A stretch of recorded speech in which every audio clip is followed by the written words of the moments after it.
ఈ తొలకల్లో తళతళ నాట్యం నీదేనా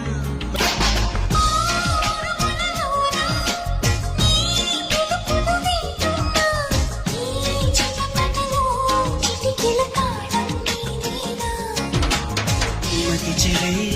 దాహమై అనుసరించి వస్తున్నా